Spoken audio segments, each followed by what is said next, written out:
News 7 Tamil நேயர்களுக்கு வணக்கம். 5 ஆண்டுகளுக்கு ஒருமுறை அதிகாரம் உங்களை நோக்கி வரக்கூடிய இது தேர்தல் நேரம் நிகழ்ச்சிக்கு உங்களை அன்புடன் வரவேற்கிறோம்.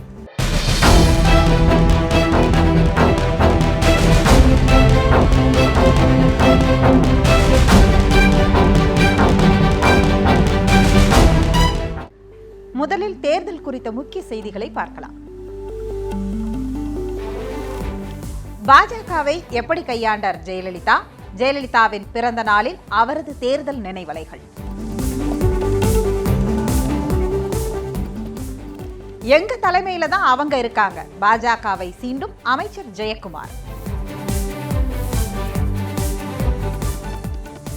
அதிமுக அலுவலகத்துல மோடியோட போட்டோவா? ஜெயலலிதாவின் பிறந்த நாளை முன்னிட்டு அதிமுக அலுவலகத்தில் வைக்கப்பட்ட அதிர்ச்சியை கிளப்பும் போட்டோ.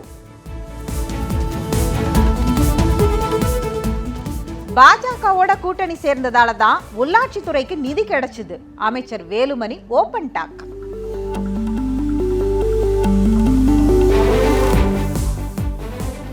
லஞ்சம் கொடுக்கிறாரா மோடி? ட்விட்டரில் சீறிக்கொண்ட ப. சிதம்பரமும் தமிழிசையும்.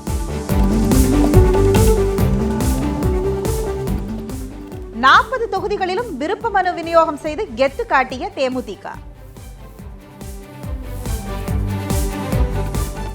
டிடிவியுடன் கூட்டணி வைக்க நாங்க தயாரா இருக்கோம். முக்குலத்தூர் புலிப்படை தலைவர் கருணாஸ் தடாலடி.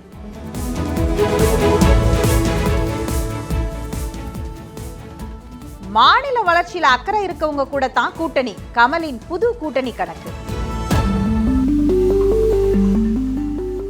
சனிக்கிழமை பிரதமர்னு தன்னை கிண்டல் அடிச்ச அமித்ஷாவுக்கு ஸ்டாலின் நன்றி சொல்லியிருக்கார்.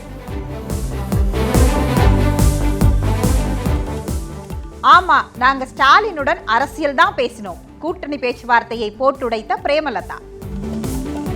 விசாரிக்கிறது மட்டும் இருக்காது அப்படிங்கிறது ஒட்டுமொத்த உலகத்துக்கு தெரியும். ஸோ எல்லாமே பேசப்பட்டிருக்கிறது. ஆனால் உரிய நேரத்தில் கேப்டன் அவர்கள் யாருடன் எந்த கூட்டணி அப்படிங்கிறதை தலைவர் அவர்கள் அதிகாரப்பூர்வமாக தெரிவிப்பது தான். தமிழகத்துல களம் இறங்குகிறாரா அமித்ஷா?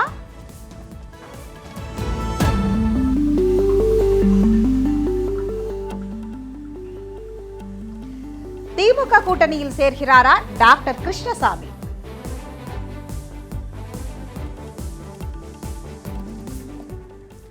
இன்றைக்கு இது தேர்தல் நேரம் நிகழ்ச்சியில ஒவ்வொரு அரசியலுக்கு பின்னாடியும் இன்னொரு அரசியல் காரணிகள் ஒவ்வொரு காய் நகரத்திலையும் நமக்கு உணர்த்திக்கிட்டே இருக்கு. அரசியல் தலைவர்கள் சொல்வது என்ன, அதற்கு பின்னால் இருக்கக்கூடியது என்னங்கிறத பாலிடிக்ஸ் பேசலாம்.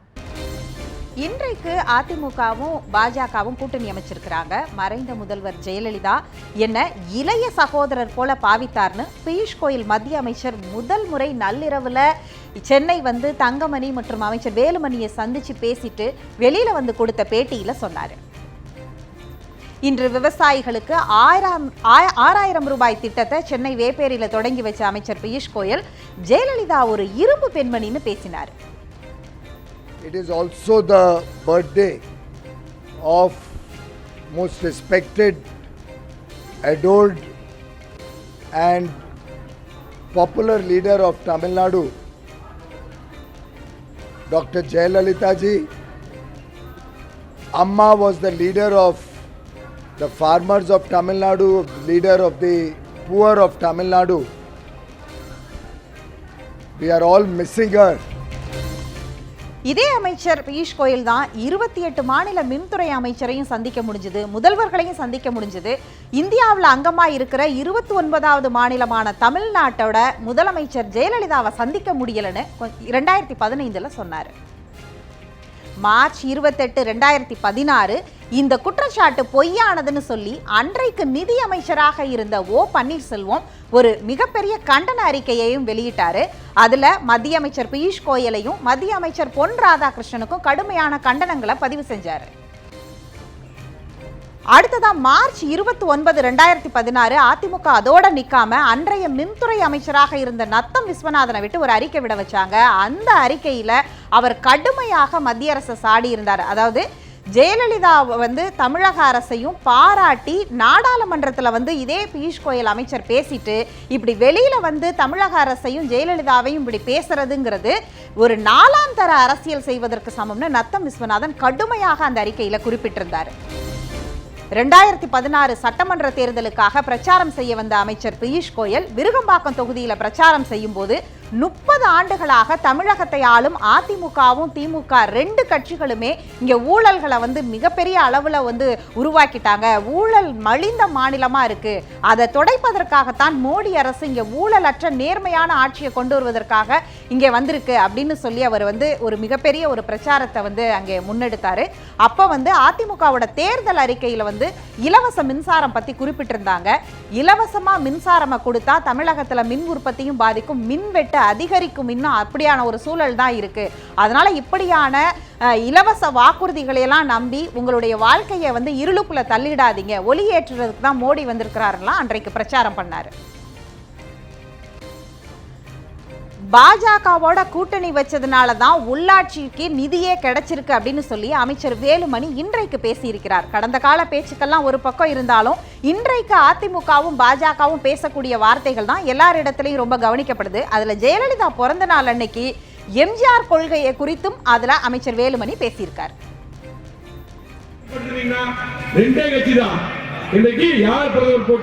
காங்கிரஸ் திமுக இருக்குது, அடுத்தது பார்த்தா பாரதிய ஜனதா கட்சி. இன்றைக்கு பல்வேறு திட்டங்கள் பாரதிய ஜனதா கட்சி கூட கூட்டணி சேர்ந்த பின்னால் உள்ளாட்சி வரக்கூடிய பணம் இன்னைக்கு 2 நாள் ரிலீஸ் பண்ணிருக்காங்க. ஒவ்வொரு பஞ்சாயத்துக்கு பணம் ரிலீஸ் பண்ணி வந்திருக்குது.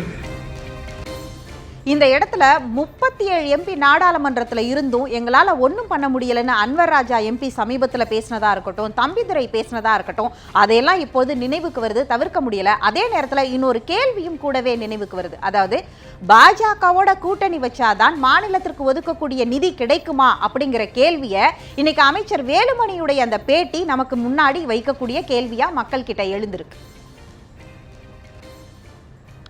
அடுத்ததாக ஜெயலலிதாவுடைய பிறந்த நாளில் இன்றைக்கு அதிமுக பாஜக கூட்டணி வைத்திருந்தாலும் கடந்த காலத்தில் கடந்த 2014 நாடாளுமன்ற தேர்தலாக இருக்கட்டும், அதற்கு முன்பு அவர் முதலில் பாஜகவுடன் கூட்டணி வைத்த போதாக இருக்கட்டும், எப்படி பாஜகவை ஜெயலலிதா கையாண்டார் அப்படிங்கிறது குறித்த ஒரு சிறப்பு தொகுப்பை பார்க்கலாம். 1998ஆம் ஆண்டு நாடாளுமன்ற தேர்தலில் பாஜகவோட கூட்டணி வச்சு அந்த கட்சிக்கு தமிழ்நாட்டில் ஒரு அடையாளத்தை ஏற்படுத்தி கொடுத்தவங்க தான் ஜெயலலிதா. ஆனா அந்த கூட்டணி கொள்கை அடிப்படையிலான கூட்டணின்னு சொல்லிட முடியாது. நாடாளுமன்ற தேர்தல் அப்படின்ற ஒரே காரணத்தால ஒரு தேசிய அடையாளம் வேணும்னு தான் வாஜ்பாயை பிரதமர் வேட்பாளரா முன்னிறுத்தி பிரசாரமும் செஞ்சாங்க. இந்த கூட்டணி பெரிய வெற்றி பெற்ற போதும் பாஜக தலைமையிலான மத்திய அமைச்சரவையில் சேர்றதுக்கு அதிமுக முதல்ல தயக்கம் காட்டியது. பாஜக தலைவர்கள் ரொம்ப கம்பல் பண்ணதுக்கு அப்புறம் தான் அமைச்சரவையில சேர அதிமுகவும் சம்மதிச்சது. ஆனா கூட்டணி அமைஞ்சு கொஞ்ச நாள்லயே பாஜக அரசுக்கு எதிரான அறிக்கை போற ஜெயலலிதா ஆரம்பிச்சுட்டாங்க. தமிழ்நாட்டில் இருந்த திமுக ஆட்சியை கலைக்க சொல்லி மத்திய அரசுக்கு ஜெயலலிதா நெருக்கடி கொடுத்ததா அப்போ நிறைய ஹாஸ்யங்கள் சொல்லப்பட்டுச்சு. ஜெயலலிதாவை சமாதானப்படுத்த ஜார்ஜ் பெர்னாண்டஸ் மாதிரியான மூத்த அமைச்சர்களை அடிக்கடி போயஸ் கார்டனுக்கு வந்து தவம் கிடந்தாங்களாம். ஒரு கட்டத்துல கோபத்தின் உச்சிக்கே போன ஜெயலலிதா பாஜக மூத்த தலைவரான அத்வானிய செலக்டிவ் அம்னீஷியாவால பாதிக்கப்பட்டவர்னு காட்டமா விமர்சனமும் செஞ்சாங்க. அது மட்டும் இல்லாம ராணுவ விவகாரம் ஒன்ற கையில எடுத்த ஜெயலலிதா ராணுவ அமைச்சர் ஜார்ஜ் பெர்னாண்டஸ பதவி விட்டு விலகணும்னு வாஜ்பாய்க்கு நெருக்கடியும் கொடுத்தாங்க. ஆனா வாஜ்பாய் அரசு அதை ஏற்க மறுத்துருச்சு. உடனே ஆட்சியை கவிழ்க்கணும்னு முடிவெடுத்த ஜெயலலிதா குடியரசுத் தலைவர் KR நாராயணனை சந்திச்சு ஆட்சிக்கான ஆதரவை வாபஸ் வாங்குறோம்னு அதிரடியா அறிவிச்சாங்க. அதுக்கப்புறம் நடந்த நம்பிக்கை வாக்கெடுப்புல வாஜ்பாய் அரசு வெறும் ஒரே ஒரு வாக்கு வித்தியாசத்துல தோல்வி அடைஞ்சது. ஆட்சி கவிழ்ந்ததுக்கு பிறகு வாஜ்பாய் சொன்ன ஒரே விஷயம்தான் ஹைலைட். ஜெயலலிதாவோட நெருக்கடிகளை மறைமுகமா குறிப்பிட்டு பேசிய வாஜ்பாய், இது போன்ற கஷ்டத்தை நான் இந்திரா காந்தியோட எமர்ஜென்சில கூட அனுபவிச்சது இல்லைன்னு வருத்தப்பட்டாரு. 1999ஆம் ஆண்டு ஒரு பொதுக்கூட்டத்துல பேசிய ஜெயலலிதா பாஜகவுடன் இனி எப்போதுமே கூட்டணி இல்லைன்னு அதிரடி காட்டினாங்க. ஆனா 2004ஆம் ஆண்டுல பாஜகவோட திரும்பவும் சேர்ந்தாங்க. அதுக்கப்புறம் 2009, 2014 2 நாடாளுமன்ற தேர்தலையுமே அதிமுக பாஜகவோட கூட்டணியே வைக்கல. அதிலும் குறிப்பா 2014ஆம் ஆண்டு தேர்தல்ல பாஜகவோட ஜெயலலிதா கூட்டணி வைப்பாங்கன்னு பேசப்பட்ட சமயத்துல மோடியா லேடியான்னு கேட்டு அரசியல் அரங்கையே பரபரக்க வச்சாங்க ஜெயலலிதா. என்ன சந்திக்க மோடி நேரம் ஒதுக்க மாட்டேங்கிறாருன்னு சந்திரபாபு நாயுடு மாதிரியான தலைவர்கள் புலம்பிக் கொண்டிருப்பதையெல்லாம் இப்ப பாக்குறோம். ஆனா ஜெயலலிதாவின் ஆளுமையை பறைசாற்றவும் பாஜகவை ஜெயலலிதா எப்படி கையாண்டார் அப்படிங்கிறதுக்கு பிரதமர் மோடியே அப்பாயின்மெண்ட் வாங்கி காத்திருந்து ஜெயலலிதா வீட்டுக்கு வந்து சந்திச்சுட்டு போன அந்த ஒரு சம்பவமே போதுமானது. அதாவது அடுத்ததாக தேர்தல் குறித்த அடிப்படை தகவல்களை தெரிந்து கொள்ளக்கூடிய தேர்தலை தெரிஞ்சுக்கலாம் அந்த தொகுப்பை பார்க்கலாம். இந்த பகுதியை தேர்தலை தெரிஞ்சுக்குவோங்கிறத சுதர்ஷனா வழங்குவார். தேர்தல் சமயங்கள்ல வேட்பாளருக்கு இந்தந்த தகுதிகள்லாம் இருக்கணும் அப்படின்னு நாம செய்திகள்ல படிச்சிருப்போம். ஆனா வாக்களிக்கக்கூடிய நமக்கும் சில தகுதிகள்லாம் இருக்கணும் அப்படின்னு சட்டம் சொல்லுது. அது என்னன்னு பார்க்கலாம். முதல்ல வாக்காளருக்கான தகுதிகள். வாக்காளர் முதல்ல இந்திய குடிமகனா இருக்கணும். அதற்கு அடுத்தபடியா வாக்காளருக்கு 18 வயசு பூர்த்தியாகி இருக்கணும். 1988 வரைக்கும் 21 வயசுல இருந்து தான் வாக்களிக்கலாம் அப்படின்னு சொல்லியிருந்தாங்க. அதன் பிறகு நம்ம அரசியலமைப்பு சட்டத்துல ஒரு திருத்தம் பண்ணாங்க. 18 வயசுல இருந்து வாக்களிக்கலாம் அப்படின்றத மாத்தினாங்க.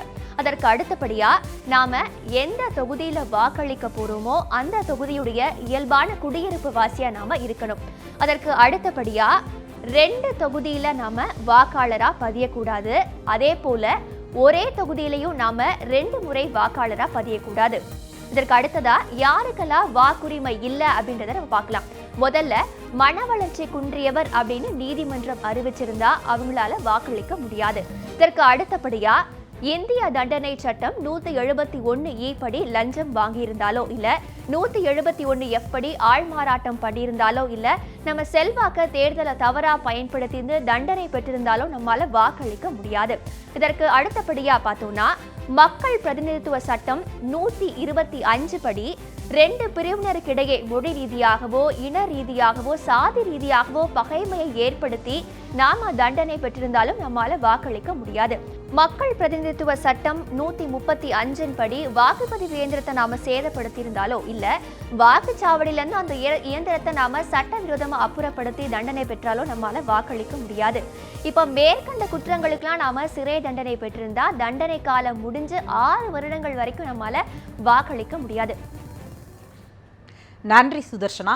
அடுத்தது நாம பார்க்க போறது நாம பார்க்கக்கூடிய கண் முன்னாடி பார்க்கக்கூடிய அரசியல் சமிகைகள், அரசியல் நிகழ்வுகள், அதற்கு பின்னாடி அதை தாண்டி அதற்கு வெளியே ஒரு வட்டத்துக்கு வெளியே இன்னொரு செய்தி இருக்கு. அதை தான் பார்க்க போறோம். வட்டத்துக்கு வெளியே அதிமுக பாமக கூட்டணி உடன்பாடு ஏற்பட்டதுமே முதல்வர் தன் வீட்டுக்கு மருத்துவர் ராமதாஸ், அன்புமணி ராமதாஸ் 2 பேரையும் அழைத்து தேநீர் விருந்து கொடுத்தார். அதற்கு பதில் விருந்த தைலாபுரம் தோட்டத்தில் கொடுத்து அசத்தி இருக்கிறாரு ராமதாஸ். 2006 தேர்தலின் போது திண்டிவனத்தில் சட்டத்துறை அமைச்சராக இன்றைக்கு இருக்கிற CV சண்முகம் அன்றைக்கு போட்டியிட்டார். அவரை எதிர்த்து பாமக சார்பில் கருணாநிதி என்பவர் போட்டியிட்டார். அப்போது தேர்தல் தொடர்பாக இருவருக்குமே மிகப்பெரிய அளவில் பிரச்சனை ஏற்பட்டு அது மிகப்பெரிய சர்ச்சையாகவும் ஆணுச்சு.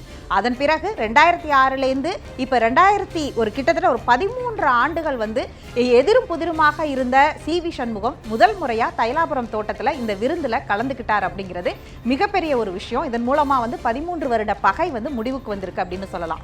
தைலாபுரம் தோட்டத்துக்குள்ள சென்ற முதல்வர் எடப்பாடி அப்படிங்கிறதெல்லாம் ஒரு பக்கம் வியப்பாவும் பிரமிப்பாவும் பார்த்துக்கிட்டு இருக்கையிலேயே இதற்கு பின்னாடி ஒரு அரசியலை நம்ம கவனிக்க வேண்டியதாக இருக்கிறது. அதிமுக பாமக பாஜக கூட்டணி தானே, ஏன் பாஜகவை விருந்து கலைக்கல?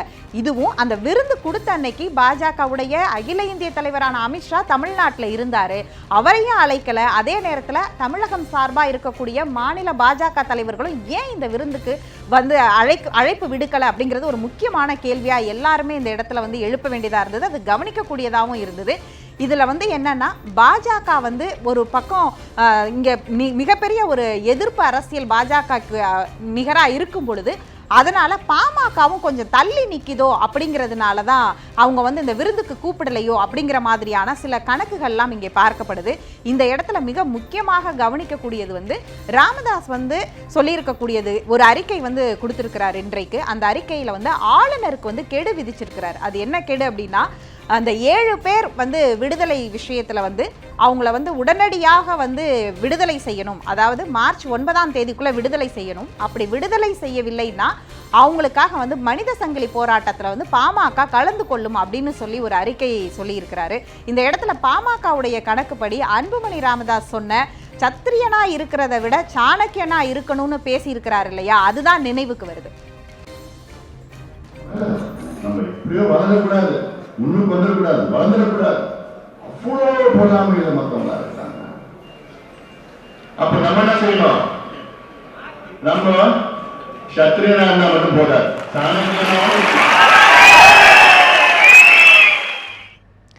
அதே நேரத்துல பாஜக தலைமையில கூட்டணியா அதிமுக தலைமையில கூட்டணியான்னு ஒரு குழப்பம் இருக்கிற மாதிரி ஓபிஎஸ் அமித்ஷா பேச்சுவார்த்தை நடத்தின வீடியோ, அதை ஒட்டி இங்க நடந்த சர்ச்சை, அதை வைத்து இங்க வந்து நிறைய அரசியல் விமர்சகர்கள் பல கருத்து சொன்னாங்க. அதையும் பார்க்கலாம். நடக்க போறதே அந்த 4 கூட்டங்கள் தானா? அந்த 4ஐயும் ஏற்பாடு பண்றது பிஜேபியா அப்படிங்கிற கேள்விகளுக்கு ஆமான்னு பதில் சொன்னா பிஜேபி பார்வையில் அது சரி. நாங்கள் ஏற்பாடு பண்ணுகிற கூட்டம் தேசிய ஜனநாயக கூட்டணி என்ற பெயரில் தான் அழைக்கப்பட வேண்டும், அவங்க எதிர்பார்க்கறதுல தவறு இல்லை. ஆனால் அந்த 4 கூட்டத்தை தாண்டி இன்னும் வேறு கூட்டங்கள் ஏற்பாடு பண்றாங்களா? அந்த கூட்டத்தை அதிமுக ஏற்பாடு பண்ண போகுதா? அப்படின்லாம் எந்த விதமான எதிர்பதிலும் வராமல் ஓபிஎஸ் உடைய அந்த உடல் மொழியை பார்த்தா அதிமுக தொண்டர்கள் அத்தனை பேரும் அதிர்ச்சியில் உறைந்து தான் போனார்கள்னு சொல்ல முடியாது. எனக்கு கிடைச்ச ஃபீட்பேக் வச்சு தான் நான் சொல்றேன். நான் அவர் அங்கே சிட்டிங் எம்பி, மதுரையினுடைய எம்பி அங்கே பின்னாடி நின்றுட்டு இருக்கிறார், கட்சியுடைய முக்கிய நிர்வாகிகளும் பின்னாடி நிற்கிறாங்க. ஏன் சேர் போடலாம் நான் கேட்க வரல. அந்த காட்சியே பல செய்திகளை சொல்லுது. நீங்கள் பிஜேபிக்கு அடிமையாயிட்டீங்கன்னு சும்மா பொத்தாம் போக்கில் வெளியில் வந்த விமர்சனங்கள் இன்னைக்கு ஒரு காட்சி மூலமாகவும் வார்த்தைகள் மூலமாகவும் வசனங்கள் மூலமாகவும் வெளியில் வந்துடுச்சோ அப்படிங்கிற ஒரு சந்தேகத்தை கிளப்புது இந்த வீடியோ. இந்த சர்ச்சைக்கு பதிலடி கொடுக்கும் விதமாக தான் ராமதாஸ் மூலமா, அதாவது எடப்பாடி அடுத்த தம்பிதுரை ஃபார்முலாவை அமல்படுத்த போறாரோ அப்படிங்கிற ஒரு கேள்வி எழுது. அது என்ன தம்பிதுரை ஃபார்முலா அப்படின்னு கேட்கிறவங்களுக்கு, கடந்த ஒரு மாதமா இந்த கூட்டணி உருவாவதற்கு முன்னாடி தம்பிதுரை வந்து பாஜகவையும் மத்திய அரசையும் விமர்சித்து தொடர்ந்து பேசிக்கிட்டே இருந்தாரு. அந்த விமர்சன பேச்சு தான் வந்து பாஜகவுக்கு 5 சீட்டோட அவங்கள வந்து அதிமுக கூட்டணிக்குள்ள உள்ள கொண்டு வரதுக்கான ஒரு முற்றுப்புள்ளியா இருந்துச்சு அப்படிங்கிற மாதிரியான ஒரு விமர்சன பார்வையும் இதுல வைக்கப்படுது. அதனால யார் வெற்றி பெற போறா இந்த கூட்டணியில, யார் தலைமையில கூட்டணிங்கிறத கொஞ்சம் பொறுத்திருந்தும் பார்க்கலாம். அடுத்ததான் நாம பார்க்க போறது, தமிழகத்துல தேசிய தலைவர்கள்லாம் இந்த ஆண்டு போட்டி போடுறதா வந்து ஒரு தொடர்ந்து தகவல் இருக்கு. அப்படியான தகவல்கள் சொல்லக்கூடிய பகுதியான தேர்தல் கிசுகிசு பகுதியை தான் பார்க்க போறோம். 3 வருஷமா எல்லா முக்கியமான பிரச்சனைகளையும் வாண்டடா வண்டியில ஏறி பாஜகவுக்கு முட்டு கொடுத்துட்டு இருந்த கிருஷ்ணசாமி இப்போ அந்த கூட்டணியை விட்டு வெளியே போக போறாருன்னு ஒரு பேச்சு விழாவிக்கிட்டு இருக்கு. தாமரை சின்னத்துல தான் போட்டி போடணும்னு பாஜக போட்ட கண்டிஷன்ல கடுப்பான டாக்டர் இப்போ திமுக மேல தன் பார்வையை திருப்பி இருக்காருன்னு அரசியல் வட்டாரத்துல பேசப்படுது. பாஜக தலைவர் அமித்ஷா தமிழ்நாட்டுல ராமநாதபுரம் தொகுதியில போட்டியிட போறாருன்னு ஒரு செய்தி புலாவிக்கிட்டு இருக்கு. அதே மாதிரி கர்நாடகாவிலையும் ஒரு தொகுதியை டிக் பண்ணி வச்சிருக்கிறதாவும் சொல்லப்படுது. ஏற்கனவே மோடி தமிழ்நாட்டுல நிக்க போறாருனோ, ராகுல் காந்தி ஸ்ரீபெரும்புத்தூர்ல போட்டியிட போறாருனோ யூகங்கள் வந்துட்டு இருந்த நிலையில இப்போ அமித்ஷாவும் இந்த லிஸ்ட்ல சேர்ந்திருக்காரு. நாளை இதே நேரம் இது தேர்தல் நேரம் நிகழ்ச்சியில் சந்திக்கும் வரை நன்றி, வணக்கம்.